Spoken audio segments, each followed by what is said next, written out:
Assalamualaikum warahmatullahi wabarakatuh. Pak Kofi Annan pernah berkata begini, pendidikan hak asasi manusia lebih dari sekedar pembelajaran di sekolah atau tema dalam sehari. Nah, pendidikan HAM itu adalah proses untuk membekali seseorang dengan alat yang mereka butuhkan untuk menjalani kehidupan yang aman dan bermartabat. Nah, seringkali hak asasi manusia ini menjadi dasar dari kebijakan suatu negara. Inilah topik materi yang akan kami sampaikan. Hai, saya Purnama dan rekan saya Kak Rohmat Fadli Akbar. Salam kenal semuanya, tonton video kami ya. Di sini saya akan menjelaskan pengertian dari HAM. Menurut Undang-Undang Republik Indonesia Nomor 39 Tahun 1999 tentang Hak Asasi Manusia, yang dimaksud dengan hak asasi manusia adalah seperangkat hak yang melekat pada hakikat dan keberadaan manusia sebagai makhluk Tuhan yang Maha Esa dan merupakan anugerahnya yang wajib dihormati, dijunjung tinggi, dan dilindungi oleh negara, hukum, pemerintah, dan setiap orang demi kehormatan serta pelindungan harkat dan martabat manusia. Pelanggaran hak asasi manusia adalah setiap perbuatan seseorang atau kelompok orang yang termasuk aparat negara, baik sengaja maupun tidak sengaja, atau kelalaian yang secara melawan hukum, mengurangi, menghalangi, membatasi, dan atau mencabut hak asasi manusia seseorang atau kelompok orang yang dijamin oleh undang-undang ini, dan tidak mendapatkan atau dikhawatirkan tidak akan memperoleh penyelesaian hukum yang adil dan benar berdasarkan mekanisme hukum yang berlaku. Pengaduan hanya akan mendapatkan pelayanan apabila disertai dengan identitas pengadu yang benar dan keterangan atau bukti awal yang jelas tentang materi yang diadukan. Dalam hal pengaduan dilakukan oleh pihak lain, maka pengaduan harus disertai dengan persetujuan dari pihak yang hak asasinya dilanggar sebagai korban, kecuali untuk pelanggaran hak asasi manusia tertentu berdasarkan pertimbangan Komisi Nasional Komnas HAM. Pengaduan pelanggaran hak asasi manusia yang dimaksud tersebut meliputi pula pengaduan melalui perwakilan mengenai pelanggaran hak asasi manusia yang dialami oleh kelompok masyarakat. Baiklah, di sini saya akan menjelaskan tentang macam-macam hak asasi manusia, yaitu ada 6. Yang pertama itu ada hak asasi pribadi. Nah, di sini hak asasi pribadi itu meliputi kebebasan masuk dan mengikuti organisasi.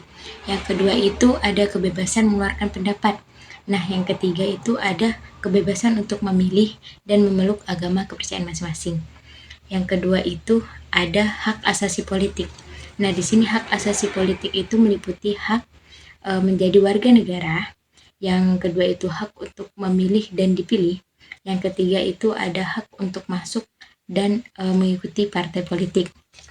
Yang ketiga itu ada hak asasi ekonomi. Nah, hak asasi ekonomi ini meliputi hak memiliki dan mencari kekayaan masing-masing. Nah, yang kedua itu ada hak kebebasan memiliki pekerjaan juga. Yang keempat ada hak sosial dan budaya. Di sini hak sosial dan budaya itu hak untuk mengembangkan kebudayaan negara masing-masing dan juga hak untuk mendapatkan perlindungan. Dan yang ketiga itu hak untuk mendapatkan kebebasan, kesehatan, pendidikan, dan kesejahteraan. Yang kelima itu ada hak asasi dalam tata cara peradilan dan perlindungan. Di sini meliputi hak untuk mendapatkan peradilan, dalam perlindungan, dan dalam penahanan, penangkapan, peradilan, dan penyitaan. Yang terakhir ada 6, hak asasi hukum. Nah, di sini hak asasi hukum itu meliputi hak untuk mendapatkan perlakuan yang adil atau perlakuan yang sama dalam hukum dan pemerintahan. Selanjutnya materi yang akan saya jelaskan itu ada bagaimana sih cara mengatasi pelanggaran hak asasi manusia. Di sini cara mengatasi pelanggaran hak asasi manusia itu ada 5. Yang pertama itu adanya penegakan hukum. Nah, pelanggaran hak asasi manusia itu bisa diatasi dengan adanya penegakan hukum.